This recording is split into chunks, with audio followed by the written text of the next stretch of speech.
D K Shivakumar ಅಂದ್ರೆ ಅದಕ್ಕೊಂದು ಕಲ್ಪನೆ ಇದೆ. ನೀವು ಇಷ್ಟು ನಯ ವಿನಯ ಹೆಂಗೆ ಬಂದ್ಬಿಡುತ್ತೆ ಸರ್ ಅದು ಇದು ಸಡನ್ ಆಗಿ? ನಿಮಗೆ ಗೊತ್ತಿದೆ ಸಿ ಅಶ್ವತ್ಥದೊಂದು ಹಾಡಿದೆ, ಕಾಣದ ಕಡಲಿಗೆ ಅಂಬಲಿಸಿದೆ ಮನ ಸೇರಬಲ್ಲನೆ ಒಂದು ದಿನ ಅಂತ ಒಂದು ಒಳ್ಳೆ ಸುಂದರವಾದ ಹಾಡು. ಡಿ ಕೆ ಶಿವಕುಮಾರ್ ಅವರೀಗ ಕಾಣುವ ಕುರ್ಚಿಗೆ ಅಂಬಲಿಸಿದೆ ಮನ ಕೂರಬಲ್ಲನೆ ಒಂದು ದಿನ ಕೂರಬಲ್ಲನೆ ಒಂದು ದಿನ ಅಂತ ಹೊರಟಿದ್ದಾರೆ. ಕಾಣದ ಕಡಲಿಗೆ ಅವತರಣ ಇಲ್ಲ, ಏನೂ ಇಲ್ಲ. ಅದು ನಮ್ಮ ಜಿಲ್ಲಾ ಕಾಂಗ್ರೆಸ್ನ ಮಾಜಿ ಅಧ್ಯಕ್ಷರವರು ಫ್ಯಾಮಿಲಿ 15 ವರ್ಷದಿಂದ ಕೇಳ್ತಾ ಇದ್ರು, ಒಂದು ಊಟಕ್ಕೆ ಬನ್ನಿ ಅಂತ. ಒಂದಷ್ಟು ಜನ ಎಲ್ಲ ಹೋಗಿದ್ದು. ಯಾವ ಅವತರಣ ಇಲ್ಲ, ಏನೂ ಇಲ್ಲ. ಸ್ನೇಹಿತರೆ, ಈ ಸಂಜೆ ನ್ಯೂಸ್ಗೆ ಸ್ವಾಗತ. ಈಗೊಂದು ಲೇಟೆಸ್ಟ್ ಅಪ್ಡೇಟ್ ಸುದ್ದಿ ಬರ್ತಾ ಇರುವಂಥದ್ದು, ಡಿ ಕೆ ಶಿವಕುಮಾರ್ ಅವರು ಇದೀಗ ಸಂಖ್ಯಾಶಾಸ್ತ್ರ ಅಂದರೆ ತಮ್ಮ ಶಾಸಕರ ಸಂಖ್ಯಾಬಲವನ್ನು ಹೆಚ್ಚಿಸಿಕೊಳ್ಳೋದಕ್ಕೆ ಹೊರಟಿರುವಂತಹ ಪ್ರಸಂಗ ಇದು. ಡಿನ್ನರ್ ಪಾಲಿಟಿಕ್ಸ್ ಇದೀಗ ಬಹಳ ಬಿರುಸಾಗಿ ಜೋರಾಗಿ ಅಲ್ಲಿ ಬೆಳಗಾವಿ ಅಧಿವೇಶನಕ್ಕಿಂತಲೂ ಕೂಡ ಕಾಂಗ್ರೆಸ್ನಲ್ಲಿ ಡಿನ್ನರ್ ಪಾಲಿಟಿಕ್ಸ್ ಸಿಕ್ಕಾಪಟ್ಟೆ ಜೋರಾಗಿ ನಡೀತಾ ಇರುವಂಥದ್ದು.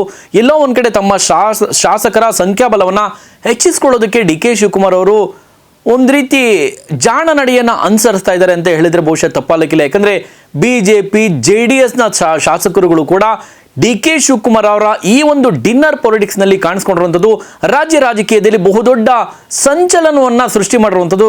ಈ ಕುರಿತಾಗಿ ಕಂಪ್ಲೀಟ್ ಮಾಹಿತಿಯನ್ನು ತಿಳಿಸ್ಕೊಡ್ತಾ ಹೋಗ್ತೇವೆ. ಅದಕ್ಕೂ ಮುಂಚೆ ನೀವಿನ್ನೂ ನಮ್ಮ ಚಾನಲ್ಗೆ ಸಬ್ಸ್ಕ್ರೈಬ್ ಆಗದಿದ್ದರೆ ಈ ಕೂಡಲೇ ಸಬ್ಸ್ಕ್ರೈಬ್ ಆಗಿ ಪಕ್ಕದಲ್ಲಿರೋ ಬೆಲ್ ಐಕನ್ ಕ್ಲಿಕ್ ಮಾಡಿ. ಈಗ ನೇರವಾಗಿ ವಿಚಾರಕ್ಕೆ ಬರೋದಾದರೆ, ಕಾಂಗ್ರೆಸ್ನಲ್ಲಿ ಬೆಂಗಳೂರಿನಲ್ಲಿದ್ದಂಥ ಆ ಒಂದು ಡಿನ್ನರು ಬ್ರೇಕ್ಫಾಸ್ಟ್ ಪಾಲಿಟಿಕ್ಸ್ ಇದೀಗ ಬೆಳಗಾವಿಗೆ ಶಿಫ್ಟ್ ಆದಂತೆ ಕಾಣ್ತಾ ಇದೆ. ಯಾಕಂದರೆ ಬೆಳಗಾವಿಯ ಸಿಕ್ಕಾಪಟ್ಟೆ ಚಳಿ ಆ ಒಂದು ಚಳಿ ಅಧಿವೇಶನದ ನಡುವೆಯೂ ಕೂಡ ಯತೀಂದ್ರ ಅವರು ಆಡಿದಂಥ ಆ ಒಂದೇ ಒಂದು ಮಾತಿನಿಂದಾಗಿ ಎಲ್ಲೋ ಒಂದು ಕಡೆ ಬೆಳಗಾವಿಯ ಆ ಒಂದು ಚಳಿಯ ನಡುವೆ ಬಿಸಿಯ ಪೊಲಿಟಿಕ್ಸ್ ಈಗ ಡಿನ್ನರ್ ಪಾಲಿಟಿಕ್ಸ್ ಇದೀಗ ಆರಂಭವಾಗಿರುವಂಥದ್ದು. ಇದರ ಜೊತೆಯಲ್ಲೂ ಕೂಡ ಸ್ನೇಹಿತರೆ ನೋಡಿ, ಯಾವಾಗಲೂ ರಾಜಕಾರಣಿಗಳು ಈ ಡಿನ್ನರ್ ಪಾಲಿಟಿಕ್ಸ್ ಬಗ್ಗೆ ಭಾಳ ಡೀಟೇಲ್ ಆಗಿ ನಿಮಗೆ ತಿಳಿಸ್ಕೊಡ್ತೀವಿ ನೋಡಿ. BJP ಮತ್ತು JDSನವರು ಕೂಡ JDSನ ಕೆಲ ಶಾಸಕರುಗಳು ಕೂಡ ಡಿ ಕೆ ಶಿವಕುಮಾರ್ ಅವರ ಈ ಒಂದು ಡಿನ್ನರ್ ಪಾಲಿಟಿಕ್ಸ್ನಲ್ಲಿ ಕಾಣಿಸ್ಕೊಂಡಿರುವಂಥದ್ದು ಒಂದು ರೀತಿ ರಾಜ್ಯ ರಾಜಕೀಯದಲ್ಲಿ ಸಂಚಲನವನ್ನು ಸೃಷ್ಟಿ ಮಾಡಿರುವಂಥದ್ದು. ಇದ್ರ ಬಗ್ಗೆ ಮಾತನಾಡೋಣ. ಅದಕ್ಕೆ ಮುಂಚೆ ಒಂದು ವಿಡಿಯೋ ಇದೆ, ನೀವು ಆ ವಿಡಿಯೋನೊಮ್ಮೆ ನೋಡ್ಕೊಂಬನ್ನಿ. BJPಯ ಏನು ಸುನಿಲ್ ಕುಮಾರ್ ಅವರು ಶಾಸಕರು, ನಿಮ್ಗೆಲ್ರಿಗೂ ಗೊತ್ತಿರುವಂತೆ ಸುನಿಲ್ ಕುಮಾರ್ ಅವರು ಡಿ ಕೆ ಶಿವಕುಮಾರ್ ಅವರ ಕುರಿತು, ಅಂದರೆ ಡಿ ಕೆ ಶಿವಕುಮಾರ್ ಮ್ಯಾನರಿಸಮ್ ಕುರಿತು, ಡಿ ಕೆ ಶಿವಕುಮಾರ್ ಅವರು ಈ ರೀತಿ ಯಾವಾಗಲೂ ಬಾಗಿ ನಮಸ್ಕಾರ ಮಾಡೋದಾಗಲಿ, ಒಂದು ರೀತಿ ಸಂತೋಷವಾಗಿ ಅಂದರೆ ನಗು ಮುಖದಿಂದ ಇರೋದಾಗಲಿ ಯಾರೊಬ್ಬರು ಕೂಡ ಅದನ್ನು ನೋಡೋದಕ್ಕೆ ಸಾಧ್ಯ ಇಲ್ಲ. ಅವ್ರ ಮ್ಯಾನರಿಸಮೇ ಬೇರೆ, ಅವ್ರ ಬಾಡಿ ಲ್ಯಾಂಗ್ವೇಜೇ ಬೇರೆ. ಸೊ ಈ ರೀತಿಯ ಡಿ ಕೆ ಶಿವಕುಮಾರ್ ಅವ್ರನ್ನ ಕಾಣಲಿಕ್ಕೆ ಸಾಧ್ಯವಿಲ್ಲ. ಬಟ್ ಅಧಿವೇಶನದಲ್ಲಿ BJPಯ ಏನು ಸುನಿಲ್ ಕುಮಾರ್ ಅವರು ಮಾತನಾಡ್ತಾ ಇರುವಂಥ ಸಂದರ್ಭದಲ್ಲಿ ಡಿ ಕೆ ಶಿವಕುಮಾರ್ ಅವರು ಈ ರೀತಿಯ ಬಾಡಿ ಲ್ಯಾಂಗ್ವೇಜ್ ನೋಡಿ ಸುನಿಲ್ ಕುಮಾರ್ ಅವರು ಸರಿಯಾಗಿ ಒಂದು ಡೈಲಾಗ್ ಹೊಡೆದಿದ್ದಾರೆ. ಅದರಲ್ಲೂ ಸಿ ಅಶ್ವಥ್ ಅವರ ಕಂಠ ಸಿರಿನಲ್ಲಿ ಮೂಡಿ ಬಂದಿರುವಂಥ ಕಾಣದ ಕಡಲಿಗೆ ಅಂಬಲಿಸಿದೆ ಮನ ಆ ಒಂದು ಗೀತೆಯನ್ನು ಡಿ ಕೆ ಶಿವಕುಮಾರ್ ಅವರಿಗೆ ಅನ್ವಯಿಸುವಂತೆ ಅದ್ಭುತವಾಗಿ ಹೇಳಿದ್ದಾರೆ. ನೀವು ಅದನ್ನು ನಾನು ಹೇಳೋದಕ್ಕಿಂತಲೂ ಕೂಡ ಸುನಿಲ್ ಕುಮಾರ್ ಅವರ ಬಾಯಿಂದಲೇ ಅದನ್ನು ಕೇಳಿದ್ರೆ ಭಾಳ ಸೊಗಸಾಗಿ ಹೇಳಿದ್ದಾರೆ. ಒಂದು ರೀತಿ ಕಾಮಿಡಿ ಅನಿಸುತ್ತೆ. ಸೊ ಆ ವಿಡಿಯೋನೊಮ್ಮೆ ನೋಡ್ಕೊಂಬನ್ನಿ. ಇಷ್ಟು ನಯ ವಿನಯ ಅದು ಎಲ್ಲಿಂದ ಬಂತು ಸರ್ ನಿಮ್ಗೆ? ಎರಡು ಕೈ ಮುಗಿದು ಹಿಂಗೆಲ್ಲ ನಯ ವಿನಯ ಇದೇ ಡಿ ಕೆ ಶಿವಕುಮಾರ, ಹೊಸ ಶಿವಕುಮಾರ? ಸರ್ ಮನೆ ಅಧ್ಯಕ್ಷರೇ, ಹೊಸ ರೂಪ ಡಿ ಕೆ ಉತ್ತರ ಕನ್ನಡದ ಚರ್ಚೆ ನಾವೇನ್ ಬದಲಾಯಿಸ್ತಿಲ್ಲ. ಡಿ ಕೆ ಶಿವಕುಮಾರ್ ಅಂದ್ರೆ ಅದಕ್ಕೊಂದು ಕಲ್ಪನೆ ಇದೆ. ನೀವು ಇಷ್ಟು ನಯ ವಿನಯ ಹೆಂಗೆ ಬಂದ್ಬಿಡುತ್ತೆ ಸರ್ ಅದು ಇದು ಸಡನ್ ಆಗಿ? ನಿಮಗೆ ಗೊತ್ತಿದೆ ಸಿ ಅಶ್ವತ್ಥದೊಂದು ಹಾಡಿದೆ, ಕಾಣದ ಕಡಲಿಗೆ ಅಂಬಲಿಸಿದೆ ಮನ ಸೇರಬಲ್ಲನೆ ಒಂದು ದಿನ ಅಂತ ಒಂದು ಒಳ್ಳೆ ಸುಂದರವಾದ ಹಾಡು. ಡಿ ಕೆ ಶಿವಕುಮಾರ್ ಅವರೀಗ ಕಾಣುವ ಕುರ್ಚಿಗೆ ಅಂಬಲಿಸಿದೆ ಮನ ಕೂರಬಲ್ಲನೆ ಒಂದು ದಿನ ಕೂರಬಲ್ಲನೆ ಒಂದು ದಿನ ಅಂತ ಹೊರಟಿದ್ದಾರೆ. ಹಂಗಿರ್ಬೇಕಾದ್ರೆ ಈ ನಯ ವಿನಯ ಶುರಾಯಿತು ಅಥವಾ ನಿಜವಾಗಿ ನೀರಾವರಿ ಬಗ್ಗೆ ಶುರಾಯಿತು, ವಿರೋಧ ಪಕ್ಷದ ಬಗ್ಗೆ ಅವರಿಗೆ ನಯ ವಿನಯ ಶುರಾಯಿತು? ಇಲ್ಲ ಸುನಿಲ್ ಸರ್, ನಿಮ್ಮ ಲೀಡರ್ಶಿಪ್ ಒಪ್ಕೊಂಡಿರೋ ಸರ್ ನಾವು. ನೀವು ಹೆಂಗೆ ಕೈ ಮುಗಿದು ಹಿಂಗೆ ನಯ ವಿನಯ ತೋರಿಸ್ಬಿಟ್ರೆ? ಇಲ್ಲ, ಕೇಳಿದ್ರಲ್ಲ ಸುನಿಲ್ ಕುಮಾರ್ ಅವರು ಡಿ ಕೆ ಶಿವಕುಮಾರ್ ಅವರ ಬಗ್ಗೆ ಹಾಡಿದಂಥ ಒಂದು ಹಾಡು ಎಷ್ಟು ಪ್ರಸ್ತುತ ರಾಜಕೀಯಕ್ಕೆ ಹೊಂದಾಣಿಕೆ ಆಗುತ್ತೆ ನೋಡಿ. ಕಾಣುವ ಕುರ್ಚಿಗೆ ಹಂಬಲಿಸಿದೆ ಮನ ಕೂರಬಲ್ಲನೆ ಒಂದು ದಿನ ಅಂತೇಳಿ ಕಾಣದ ಕಡಲಿಗೆ ಹಂಬಲಿಸಿದೆ ಮನ ಸೇರಬಲ್ಲನೆ ಒಂದು ದಿನ. ಸೊ ಆ ಸಿ ಅಶ್ವಥ್ ಅವರ ಕಂಠ ಸಿರಿಯಲ್ಲಿ ಮೂಡಿ ಬಂದಿರುವಂಥ ಆ ಹಾಡನ್ನು ಪ್ರಸ್ತುತ ರಾಜಕೀಯಕ್ಕೆ ತಾಳೆ ಹಾಕಿ ಸುನಿಲ್ ಕುಮಾರ್ ಅವರು ಹೇಳಿದಂಥದ್ದು ನಿಜಕ್ಕೂ ಅಕ್ಷರ ಸಹ ಒಂದು ರೀತಿ ಹಾಸ್ಯಮಯವಾಗಿ ಕಂಡರೂ ಕೂಡ ಇಡೀ ಅಧಿವೇಶನದಲ್ಲಿ ಎಲ್ಲರೂ ಕೂಡ ನಗಾಡೋದಕ್ಕೆ ಶುರು ಮಾಡಿದ್ರು. ಈ ಮಾತನ್ನ ಕೇಳಿದ ಮೇಲೆ ಸ್ವತಃ ಡಿ ಕೆ ಶಿವಕುಮಾರ್ ಅವರು ಕೂಡ ನಗಾಡ್ತಾರೆ. ಇದು ಒಂದು ರೀತಿ ಕಾಮಿಡಿ ಅನ್ಸಿದ್ರು ಕೂಡ ಪ್ರಸ್ತುತ ರಾಜಕೀಯದಲ್ಲಿ ನಡೀತಾ ಇರುವಂಥ ಬಿಸಿಯ ಒಂದು ಪೊಲಿಟಿಕ್ಸ್ ಅಂತ ಹೇಳ್ಬೋದು, ಜೊತೆಯಲ್ಲಿ ಡಿನ್ನರ್ ಪೊಲಿಟಿಕ್ಸ್ ಅಂತ ಹೇಳ್ಬೋದು. ನೋಡಿ, ಎಲ್ಲ ಒಂದು ಕಡೆ ಬ್ರೇಕ್ಫಾಸ್ಟ್ ಪೊಲಿಟಿಕ್ಸು ಬೆಂಗಳೂರಿನಿಂದ ಡಿನ್ನರ್ ಪೊಲಿಟಿಕ್ಸು ಬೆಳಗಾವಿಗೆ ಶಿಫ್ಟ್ ಆದಂತೆ ಕಾಣ್ತಾ ಇದೆ. ಡಿನ್ನರ್ ಪೊಲಿಟಿಕ್ಸ್ ಇದು ಅಕ್ಷರಶಃ ಡಿನ್ನರ್ ಪೊಲಿಟಿಕ್ಸು. ಎಲ್ಲೋ ಬಿ ಜೆ ಪಿಗರಿಗೆ ಎದರಿ ಅಂದರೆ ಬಿ ಜೆ ಪಿಗರು ಈ ಹಿಂದೆ ಹೇಳಿದರು, ನಾವು ಅವಿಶ್ವಾಸ ಮಂಡನೆ ಮಾಡ್ತೀವಿ, ಕಾಂಗ್ರೆಸ್ನ ಬೆಳಗಾವಿ ಅಧಿವೇಶನ ಸಂದರ್ಭದಲ್ಲಿ ಅವಿಶ್ವಾಸ ಮಂಡನೆ ಮಾಡ್ತೀವಿ ಅಂತ ಹೇಳಿದಂಥ ಆ ಒಂದು ಮಾತಿಗೆ ಹೆದರಿ ಕಾಂಗ್ರೆಸ್ನವರು ಜೊತೆಯಲ್ಲಿ ಹೈಕಮಾಂಡ್ ನೀಡಿದಂಥ ನಿರ್ದೇಶನದ ಮೇರೆಗೆ ಎಲ್ಲ ಒಂದು ಕಡೆ ಒಗ್ಗಟ್ಟಿನಿಂದ ನಾವಿದ್ದೀವಿ. ನಮ್ಮ ಹತ್ರ ನಮ್ಮಿಬ್ಬರು ನಡುವೆ ಡಿ ಕೆ ಶಿವಕುಮಾರ್ ಸಿದ್ದರಾಮಯ್ಯ ನಮ್ಮಿಬ್ಬರು ನಡುವೆ ಯಾವುದೇ ಕಿತ್ತಾಟ ಇಲ್ಲ, ಒಳಮುನ್ಸಿಲ್ಲ, ಜಗಳ ಇಲ್ಲ, ಕುರ್ಚಿಗೋಸ್ಕರ ಫೈಟು ಇಲ್ಲ, ಎಂಥದ್ದು ಇಲ್ಲ ಸ್ವಾಮಿ.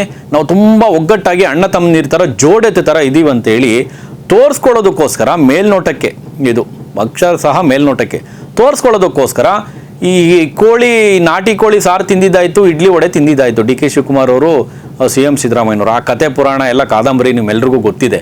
ಬಟ್ ಈಗ ಇಲ್ಲ ಒಂದು ಕಡೆ ನಾವು ಬಿ ಜೆ ಪಿಗರಿಗೆ ಎದುರಿ ಆ ರೀತಿಯ ಒಂದು ಒಗ್ಗಟ್ಟಿನ ಪ್ರದರ್ಶನ ಮಾಡಿದ್ರು. ಬಟ್ ಎಲ್ಲೋ ಒಂದು ಕಡೆ ಆ ಒಡೆದ ಮನೆಯಲ್ಲಿ ಒಗ್ಗಟ್ಟಿನ ಮಂತ್ರ ಕಂಟ್ರೋಲ್ ಮಾಡೋಕ್ಕೆ ಆಗ್ತಾ ಇಲ್ಲ ನೋಡಿ. ಸ್ವತಃ ಕಾಂಗ್ರೆಸ್ ಹೈಕಮಾಂಡ್ ಮಧ್ಯಪ್ರವೇಶ ಮಾಡಿದ್ರು ಕೂಡ ಇದನ್ನು ಕಂಟ್ರೋಲ್ ಮಾಡೋಕೆ ಆಗ್ತಾ ಇಲ್ಲ. ಕಾಂಗ್ರೆಸ್ನಲ್ಲಿ ಒಡೆದ ಮನಸ್ಸನ್ನು, ಒಡೆದ ಮನೆಯಲ್ಲಿ ಒಗ್ಗಟ್ಟಿನ ಮಂತ್ರವನ್ನು ಹಾಡೋದಕ್ಕೆ ಸಾಧ್ಯನೇ ಇಲ್ಲ ಅನ್ನೋದನ್ನು ಬಟಾಬೈಲಾಗುವಂತೆ ಇಲ್ಲಿ ಬೆಳಗಾವಿ ಅಧಿವೇಶನದಲ್ಲೂ ಕೂಡ ಆಗಿರುವಂಥದ್ದು. Dinner politics D K Shivakumar ಅವರು ಇದೀಗ ಕೆಲ ಶಾಸಕರುಗಳ ಜೊತೆ ಒಂದು ಮೂಲದ ಪ್ರಕಾರ 40 ರಿಂದ 50 ಜನ ಶಾಸಕರು ಡಿ ಕೆ ಶಿವಕುಮಾರ್ ಅವರ ಈ ಒಂದು ಡಿನ್ನರ್ ಪೊಲಿಟಿಕ್ಸ್ನಲ್ಲಿ ಕಾಣಿಸ್ಕೊಂಡಿದ್ದಾರೆ ಅಂತ ಒಂದು ಮೂಲದ ಪ್ರಕಾರ ತಿಳಿದು ಬಂದರೆ, ಇನ್ನೊಂದು ಮೂಲದ ಪ್ರಕಾರ ಇವತ್ತು ಬರ್ತಾ ಇರುವಂಥ ಈ ಕ್ಷಣಕ್ಕೆ ಬರ್ತಾ ಇರುವಂಥ ಅಪ್ಡೇಟ್ ಏನಂದರೆ ಸುಮಾರು 100 ಸಂಖ್ಯಾಬಲವನ್ನು ಡಿ ಕೆ ಶಿವಕುಮಾರ್ ಅವರು ಹೆಚ್ಚಿಸ್ಕೊಂಡಿದ್ದಾರೆ. ಯಾಕಂದರೆ ಕಳೆದ ಬಾರಿ ಅಂದರೆ ದೆಹಲಿಯಲ್ಲಿ CM ಸಿದ್ದರಾಮಯ್ಯನವರು ದಿನಾಂಕ 10/7/2025 ಡಿ ಕೆ ಶಿವಕುಮಾರ್ ಅವರ ಬಗ್ಗೆ CM ಸಿದ್ದರಾಮಯ್ಯನವರು ಅಲ್ಲಿ ಖಾಸಗಿ ಒಂದು ವಾಹಿನಿಗೆ ನೀಡಿದಂಥ ಸಂದರ್ಶನದಲ್ಲಿ ಹೇಳಿದರು, ಡಿ ಕೆ ಶಿವಕುಮಾರ್ ಅವರು ಮುಖ್ಯಮಂತ್ರಿ ಆಗುವಂತಹ ಸಂಖ್ಯಾಬಲ, ಶಾಸಕರ ಬೆಂಬಲ, ಶಾಸಕರ ಬಲ ಅವರಿಗೆ ಇಲ್ಲ ಅಂತೇಳಿ ಇಲ್ಲ ಒಂದು ಕಡೆ ಡಿ ಕೆ ಶಿವಕುಮಾರ್ ಅವ್ರ ಕುರಿತು CM ಸಿದ್ದರಾಮಯ್ಯನವರು ಅವತ್ತು ಆಡಿದಂಥ ದೆಹಲಿಯಲ್ಲಿ ಕೂತ್ಕೊಂಡು ಅವತ್ತು ಆಡಿದಂಥ ಒಂದು ಮಾತು, ಡಿ ಕೆ ಶಿವಕುಮಾರ್ ತಮ್ಮ ಸಂಖ್ಯಾಶಾಸ್ತ್ರವನ್ನು, ಶಾಸಕರ ಸಂಖ್ಯೆಯನ್ನು ಹೆಚ್ಚಿಸ್ಕೊಳ್ಳೋದಕ್ಕೆ ಅವತ್ತಿಂದಲೂ ಕೂಡ ಪ್ರಯತ್ನ ಪಟ್ಟು ಇವತ್ತು ಅದೆಲ್ಲ ಒಂದು ಕಡೆ ಬೆಳಗಾವಿಗೆ ಈ ಅಧಿವೇಶನದ ಒಂದು ಇದರಲ್ಲಿ ವಿಚಾರವಾಗಿ ಬೆಳಗಾವಿಗೆ ಶಿಫ್ಟ್ ಆಯ್ತಲ್ಲ ಈ ಕಾಂಗ್ರೆಸ್ನ ಕುರ್ಚಿ ಕಿತ್ತಾಟ, ಅಲ್ಲೆಲ್ಲ ಒಂದು ಕಡೆ ಕೈಗೂಡ್ತಾ ಇದೆ ಅಂತ ಹೇಳ್ಬೋದು. ಸುಮಾರು 100 ಜನ ಶಾಸಕರ ಬಲ ಇದೀಗ ಡಿ ಕೆ ಶಿವಕುಮಾರ್ ಅವರ ಜೊತೆ ಇರುವಂಥದ್ದು ಎನ್ನುವಂಥ ಮಾಹಿತಿ ಲಭ್ಯ ಆಗ್ತಾ ಇದೆ ರಾಜಕೀಯ ಪಂಡಿತರ ಲೆಕ್ಕಾಚಾರ ಪ್ರಕಾರ. ಇನ್ನೂ ಒಂದು ಬಹಳ ಇಂಟ್ರೆಸ್ಟಿಂಗ್ ಸಂಗತಿ ಏನಂದ್ರೆ, ಇಡೀ BJP JDSನ ಶಾಸಕರುಗಳೇ ನಾಯಕರುಗಳೇ BJP JDSನ ನಾಯಕರುಗಳೇ ಅಲಗಾಡುವಂತಹ, ಬೆಚ್ಚು ಬೀಳುವಂತಹ ಒಂದು ಸಂಗತಿ ಏನಂದ್ರೆ, ಕಾಂಗ್ರೆಸ್ನ ಈ ಒಬ್ಬ ಟ್ರಬಲ್ ಶೂಟರ್ ಜೊತೆ ಕಾಂಗ್ರೆಸ್ನ ಡಿನ್ನರ್ ಪೊಲಿಟಿಕ್ಸ್ನಲ್ಲಿ JDSನ ಹಾಗೂ BJPಯ ಕೆಲ ಶಾಸಕರುಗಳು ಕೂಡ ಕಾಣಿಸ್ಕೊಂಡಿದ್ದಾರೆ ಎನ್ನುವಂಥ ಮಾಹಿತಿ ಲಭ್ಯ ಆಗ್ತಾ ಇರುವಂಥದ್ದು ರಾಜ್ಯ ರಾಜಕೀಯದಲ್ಲಿ ಒಂದು ರೀತಿಯ ಕಲ್ಲೋಲವನ್ನು ಸೃಷ್ಟಿ ಮಾಡಿರುವಂಥದ್ದು. ಶತಾಯಗತಾಯ ಡಿ ಕೆ ಶಿವಕುಮಾರ್ ನೋಡಿ, ಅಲ್ಲಿ ಸುನಿಲ್ ಕುಮಾರ್ ಅವರು ಹೇಳಿದಂಥ ಸಂದರ್ಭದಲ್ಲಿ ಡಿ ಕೆ ಶಿವಕುಮಾರ್ ಅಂದರೆ ಒಂದು ಕಲ್ಪನೆ ಇದೆ, ಒಬ್ಬ ಹೆಂಗೆ ಟ್ರಬಲ್ ಶೂಟರು, ಅವ್ರದ್ದೇ ಆದಂಥ ಒಂದು ಬಾಡಿ ಲ್ಯಾಂಗ್ವೇಜ್, ಅವ್ರು ಬರೋದು ಗೊತ್ತು, ಅವ್ರು ಮಾತನಾಡೋ ಗೊತ್ತು, ಅದೆಲ್ಲ ಇದೆ. ಬಟ್ ಅಧಿವೇಶನದಲ್ಲಿ ಕೈ ನಮಸ್ಕಾರ ಮಾಡಿ ಹಿಂಗೆ ಬಾಗಿದ್ದಿದೆಯಲ್ಲ, ಅದೊಂದು ಕಡೆ ಡಿ ಕೆ ಶಿವಕುಮಾರ್ನ ನಾವು ಈ ರೀತಿ ನೋಡೋದಕ್ಕೆ ಆಗೋದಿಲ್ಲ ಅಂತೇಳಿ ಇಲ್ಲಿ ಕಾಲು ಎಳೆದ್ರು. ಹೌದು, ನಿಜ ಕೂಡ ಅದು. ಡಿ ಕೆ ಶಿವಕುಮಾರ್ ಅವರು ಕೈ ಮುಗಿದು ಹೀಗೆ ನಾನು ಒಬ್ಬ ಸೌಜನ್ಯ ನಾಯಕ ಅಂತ ತೋರಿಸ್ಕೊಳ್ಳೋದಕ್ಕೂ ಗೊತ್ತು. ಅವತ್ತಿನ SM ಕೃಷ್ಣ ಅವರ ಕಾಲದಲ್ಲಿ ಒದ್ದು ಮಂತ್ರಿಗಿರಿಯನ್ನು ಕಿತ್ಕೊಳ್ಳುವಂಥ ನಾಯಕನು ಹೌದು ಅನ್ನೋದನ್ನೆಲ್ಲ ಒಂದು ಕಡೆ ಪ್ರೂವ್ ಮಾಡ್ತಾ ಇದ್ದಾರೆ ಅಂತ ಅನ್ಸುತ್ತೆ ಹೈಕಮಾಂಡ್ಗೆ. ಜೊತೆಯಲ್ಲಿ CM ಸಿದ್ದರಾಮಯ್ಯನವ್ರಿಗೆ ಡಿ ಕೆ ಶಿವಕುಮಾರ್ ಅವರೆಲ್ಲ ಒಂದು ಕಡೆ ಮೆಸೇಜ್ ಕಳಿಸ್ತಾ ಇದ್ದಾರೆ ಅಂತ ಅನ್ಸುತ್ತೆ. ಈ ಮೂಲಕ ಒತ್ತಡವನ್ನು ಏರುವಂಥ ತಂತ್ರಗಾರಿಕೆ ಇದು ಆಗಿರ್ಬೋದು ಅಂತ ಕೂಡ ರಾಜಕೀಯ ಪಂಡಿತರು ವಿಶ್ಲೇಷಣೆ ಮಾಡ್ತಾ ಇರುವಂಥದ್ದು. ಇನ್ನು ಯಾರೆಲ್ಲ ಇದ್ರು ಡಿ ಕೆ ಶಿವಕುಮಾರ್ ಅವರ ಜೊತೆಯಲ್ಲಿ ಅನ್ನೋದನ್ನು ನೋಡೋದಾದ್ರೆ, BJPಯಿಂದ ಉಚ್ಚಾಟನೆ ಆಗಿರುವಂಥ ಶಿವರಾಮ್ ಹೆಬ್ಬಾರ್ ಆಗಿರ್ಬೋದು, ಹೆಬ್ಬಾರ್ ಅವರು, ST ಸೋಮಶೇಖರ್ ಅವರು, ಇವರೆಲ್ಲ BJP ನಾಯಕರು ಅಂತ ಕೂಡ ಹೇಳೋದಕ್ಕೆ ಆಗೋದಿಲ್ಲ. ಕಾಂಗ್ರೆಸ್ನ ಹಕ್ಕಿಗಳು ಈ ಹಿಂದೆ ಯಡಿಯೂರಪ್ಪನವರ ಆ ಒಂದು ಸಂದರ್ಭದಲ್ಲಿ ಯಡಿಯೂರಪ್ಪನವರ ಅಂಗಳ ತಲುಪಿತ್ತಲ್ಲ ಆಪರೇಷನ್ ಕಮಲ ಸಂದರ್ಭದಲ್ಲಿ, ಆ ಹಕ್ಕಿಗಳು ಇವಾಗೆಲ್ಲೋ ಮರಳಿ ಗೂಡಿಗೆ ಬರುವಂಥ ಒಂದು ಪ್ರಯತ್ನದಲ್ಲಿ ಇದ್ದಾವೆ. ಸೊ ಹಂಗಾಗಿ ಅವರಿಬ್ಬರು ಕೂಡ ಕಾಣಿಸ್ಕೊಂಡಿರುವಂಥದ್ದು ಎಂಥ ಅಚ್ಚರಿ ಪಡುವಂಥ ವಿಚಾರ ಏನಿಲ್ಲ. ಇನ್ನು ಡಿ ಕೆ ಶಿವಕುಮಾರ್ ಅವರು ತಮ್ಮ ಶಾಸಕರ ಸಂಖ್ಯಾಬಲವನ್ನು ಹೆಚ್ಚಿಸಿಕೊಳ್ಳುವ ಆ ಒಂದು ನಿಟ್ಟಿನಲ್ಲಿ ಡಿನ್ನರ್ ಪೊಲಿಟಿಕ್ಸ್ನಲ್ಲಿ ಯಾವೆಲ್ಲ ಶಾಸಕರುಗಳು ಕಾಣಿಸ್ಕೊಂಡ್ರು ಅನ್ನೋದನ್ನ ಕ್ವಿಕ್ ಆಗಿ ತಿಳಿಸುವಂಥ ಒಂದು ಪ್ರಯತ್ನ ಮಾಡ್ತೀವಿ. ನೋಡಿ ಯಾರೆಲ್ಲ ಇದ್ರು ಅನ್ನೋದನ್ನು ನೋಡೋದಾದ್ರೆ, ಶಾಸಕರಾದ ಶ್ರೀರಂಗಪಟ್ಟಣದ ರಮೇಶ್ ಬಂಡಿ ಸಿದ್ದೇಗೌಡರು, ಕೋಲಾರದ ಕೊತ್ತೂರು ಮಂಜುನಾಥ್, ಮಾಲೂರಿನ KY ನಂಜೇಗೌಡ, ಮಾಗಡಿಯ HC ಬಾಲಕೃಷ್ಣ ಅವರು, ಮದ್ದೂರಿನ ಉದಯಗೌಡ, ಪುತ್ತೂರಿನ ಅಶೋಕ್ ಕುಮಾರ್, ನೆಲಮಂಗಲದ ಶ್ರೀನಿವಾಸ್ ಅವರು, ಪುಲಕೇಶಿ ನಗರದ ಶ್ರೀನಿವಾಸು, ಆನೇಕಲ್ನ ಶಿವಣ್ಣ, ಶೃಂಗೇರಿಯ TD ರಾಜೇಗೌಡರು, ರಾಮನಗರದ ಇಕ್ಬಾಲ್ ಹುಸೇನ್, ಇವರಂತೂ ಇರಲೇಬೇಕು ಬಿಡಿ. ಇನ್ನು ಕುಣಿಗಲ್ನ ರಂಗನಾಥ್ ಅವರು, ಇವರು ಕೂಡ ಇರಲೇಬೇಕು. ಚನ್ನಪಟ್ಟಣದ CP ಯೋಗೇಶ್ವರ್ ಅವರು, ಚಾಮರಾಜದ K ಹರೀಶ್ ಗೌಡ, ಇನ್ನು ಹರಪಹಳ್ಳಿಯ ಲತಾ ಮಲ್ಲಿಕಾರ್ಜುನ, ಮಡಿಕೇರಿಯ ಮಂತರ್ಗೌಡ ಸೇರಿದಂತೆ ಇನ್ನು ಸಾಕಷ್ಟು ಜನ ಶಾಸಕರುಗಳು ಡಿನ್ನರ್ ಪಾಲಿಟಿಕ್ಸ್ನಲ್ಲಿ, ಅದರಲ್ಲಿ ಪ್ರಮುಖವಾಗಿ JDS ಮತ್ತು BJPಯ ಶಾಸಕರು ಯಾರೆಲ್ಲ ಇದ್ರು ಅನ್ನೋದನ್ನ ಹೇಳೋದಕ್ಕೆ ಬರೋದಿಲ್ಲ. ಅದೊಂದು ರೀತಿ ನಿಗೂಢ ಪ್ರಶ್ನಾರ್ಥಕ ಚಿಹ್ನೆ ಆಗಿರುವಂಥದ್ದು. BJPಯ ಉಚ್ಚಾಟಿತ ಏನು ಹೆಬ್ಬಾರ್ ಅವರಾಗಿರ್ಬೋದು, ಜೊತೆಯಲ್ಲಿ ST ಸೋಮಶೇಖರ್ ಅವರು, ಇವರು ಕೂಡ ಕಾಣಿಸ್ಕೊಂಡಿದ್ದಾರೆ. ಅವ್ರು ಇರೋದ್ರಲ್ಲಿ ಏನು ಅಂಥ ದೊಡ್ಡ ವಿಶೇಷತೆ ಏನಿಲ್ಲ ಬಿಡಿ. ಇನ್ನು ದೆಹಲಿಗೆ ಯಾವಾಗ ಬೇಕಂದ್ರು ಅಂದರೆ ನಾಳೆ ಅಥವಾ ನಾಡಿದ್ದು 2 ದಿನ, ಶನಿವಾರ ಅಥವಾ ಭಾನುವಾರದೊಳಗಡೆ ದೆಹಲಿಗೆ ಹೈಕಮಾಂಡ್ ಭೇಟಿ ಆಗೋದಕ್ಕೆ CM ಸಿದ್ದರಾಮಯ್ಯನವರು ಜೊತೆಯಲ್ಲಿ DCM DK ಶಿವಕುಮಾರ್ ಅವರು ಹೋಗುವಂಥ ಚಾನ್ಸಸ್ಗಳು ಬಹುತೇಕ ಇದೆ ಎನ್ನುವಂಥ ಮಾಹಿತಿ ಕೂಡ ಲಭ್ಯವಾಗ್ತದೆ.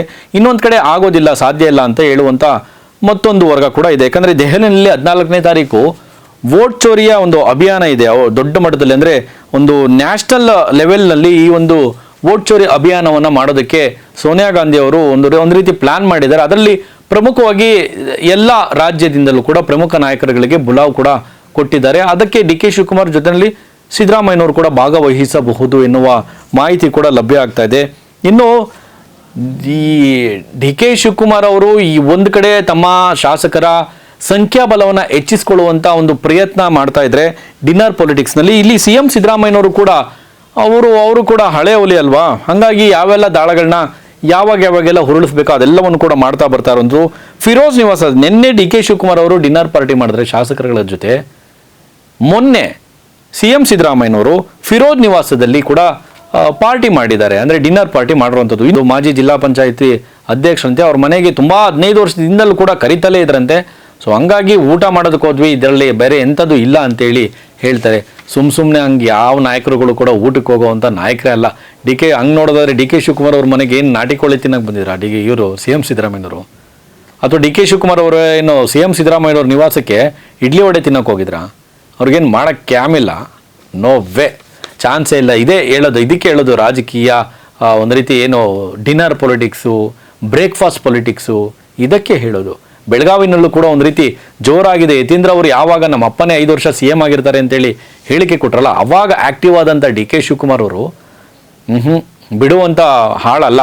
ಅಷ್ಟು ಸುಲಭಕ್ಕೆ ತಮಗೆ ಒದಗಿ ಬಂದಿರುವಂಥ ಈ ಒಂದು ಅವಕಾಶವನ್ನು ಮಿಸ್ ಮಾಡ್ಕೊಳ್ಳುವಂಥ ವ್ಯಕ್ತಿ ಅಲ್ಲ. ಇನ್ನು ಜಮೀರ್ ಅಹಮದ್ ಖಾನ್ ಅವರು ಏನು ಹೇಳಿದ್ದಾರೆ ಅನ್ನೋದನ್ನು ನೋಡಿದರೆ, CM ಅವರ ಪರವಾಗಿ ಒಂದಷ್ಟು ನಾಯಕರಿದ್ದಾರಲ್ಲ, ಡಾಕ್ಟರ್ G ಪರಮೇಶ್ವರ್ ಅವರು ಅಥವಾ HC ಮಾದೇವಪ್ಪನವರು, ಸತೀಶ್ ಜಾರಕಿಹೊಳಿ ಅವರು, ಇವರೆಲ್ಲ ಆಗಾಗ ದಲಿತ CM ದಾಳವನ್ನು ಬಿಟ್ಟರು ಕೂಡ CMಗೆ CM ಸಿದ್ದರಾಮಯ್ಯನವ್ರಿಗೆ ಭಾಳ ಆಪ್ತವಾಗಿರುವಂಥ ಬಳಗದಲ್ಲಿ ಇವರು ಕೂಡ ಪ್ರಮುಖರು ಅಂತ ಹೇಳ್ಬೋದು. ಇನ್ನು ಅದರಲ್ಲಿ ಪ್ರಮುಖವಾಗಿ ಜಮೀರ್ ಅಹಮದ್ ಖಾನ್ ಅವರು ಭಾಳ ನಿಷ್ಠೆಯಿಂದ CM ಅವ್ರ ಜೊತೆ ಕಾಣಿಸ್ಕೊಂಡಿರುವಂಥದ್ದು. ಅದಕ್ಕೆ ಹೇಳಿದ್ದಾರೆ, ಅಂಥ ಗಟ್ಸು CM ಕುರ್ಚಿಯನ್ನು, ಅಂದರೆ CM ಬದಲಿಸುವಂತಹ ಗಟ್ಸು ವರಿಷ್ಠರಿಗೆ ಅಷ್ಟೇ ಇರೋದು, ಬೇರೆ ಯಾರಿಗಿದೆ ಹೇಳಿ ಅಂತ ಧೈರ್ಯ ಯಾರೊಬ್ಬರಿಗೂ ಕೂಡ ಇಲ್ಲ ಅಂತೇಳಿ ಇಲ್ಲಿ ಜಮೀರ್ ಅಹಮದ್ ಖಾನ್ ಅವರು ಹೇಳಿರುವಂಥದ್ದು. ಇನ್ನು ಸತೀಶ್ ಜಾರಕಿಹೊಳಿ ಅವರು ಕೂಡ ಅದನ್ನೇ ಪುನರುಚ್ಚಾರ ಮಾಡಿದ್ದಾರೆ. CM ಅವಧಿ ಅರ್ಧ ಅಂತ ಎಲ್ಲೂ ಕೂಡ ಹೇಳಿಲ್ಲ, ಅವರೇ ಪೂರ್ಣಾವಧಿಗೊಳಿಸ್ತಾರೆ ಅಂತೇಳಿ. ಹಂಗಾಗಿ ಎಲ್ಲೋ ಒಂದು ಕಡೆ ಯತೀಂದ್ರ ಅವರು ಹೇಳಿರುವಂಥ ಒಂದು ಮಾತು ಹೈಕಮಾಂಡ್ನ ನಿರ್ಧಾರ ಕೂಡ ಆಗಿದ್ರು ಕೂಡ ಆಶ್ಚರ್ಯ ಪಡಬೇಕಾಗಿಲ್ಲ. ಸ್ನೇಹಿತರೆ, ಬೆಂಗಳೂರಿನಲ್ಲಿದ್ದಂಥ ಈ ಒಂದು ಕುರ್ಚಿ ಕದನ ಇದೀಗ ಬೆಳಗಾವಿ ಅಧಿವೇಶನಕ್ಕೆ, ಆ ಒಂದು ಬೆಳಗಾವಿಗೂ ಕೂಡ ಶಿಫ್ಟ್ ಆಗಿರುವಂಥದ್ದು.